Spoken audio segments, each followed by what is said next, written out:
The hidden road and the dirty soldiers. NATO's invasion and Greece's role in the final war.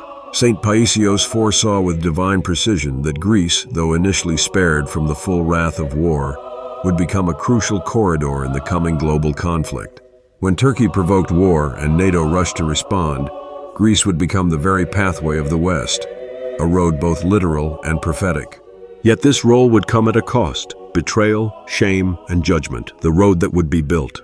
The elder described a specific road, a new NATO road, planned or built in advance, that would cross Greek territory, providing the alliance a route to deploy forces eastward. He did not speak in vague imagery. It was clear. Foreign soldiers would march through Greek cities, towns, and villages, treating the land not as a sovereign nation, but as a military asset. The West, unprepared for the Russian storm, would hastily reroute troops through Greece. Yet the soldiers would not be met with cheers or warm welcomes. They would arrive with arrogance, violence, and a deep hatred for the Greeks, precisely because Greece would not participate in the war as NATO expected. Paisios declared, "They will hate Greece because she will not fight, and yet she will not suffer. While other nations lose everything, Greece will be preserved, and this will enrage them." The hatred of the Allies. NATO, formed of Western nations, would see the Greeks as cowardly and treacherous, when in fact, they had simply followed God's instruction. The spiritual neutrality of Greece, ordained by divine will, would be perceived as betrayal. Western soldiers would look down on the Greeks, mock them, and threaten them, all while using their land to wage war.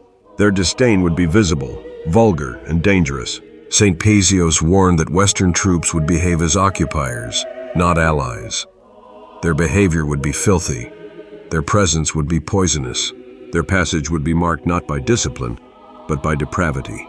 He said of these soldiers, "They will not come clean. They will be dirty, physically and spiritually." The prophetic words of escape. St. Paisios gave specific instruction for how Greeks should respond when these foreign troops arrived.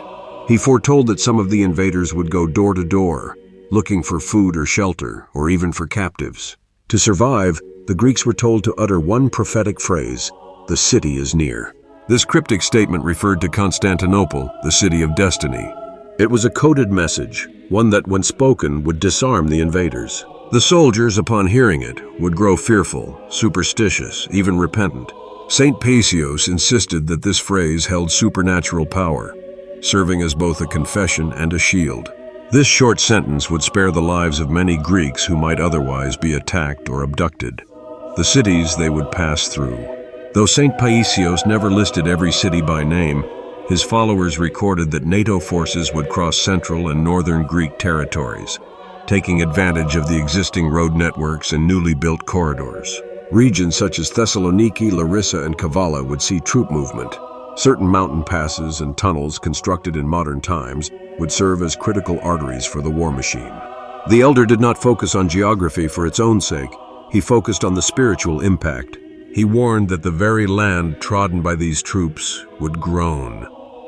The soil would remember their contempt. The trees would whisper of their defilement. The silent Greek army. Despite all this movement through her lands, Greece would remain still. Her army would not retaliate. Her commanders would not obstruct.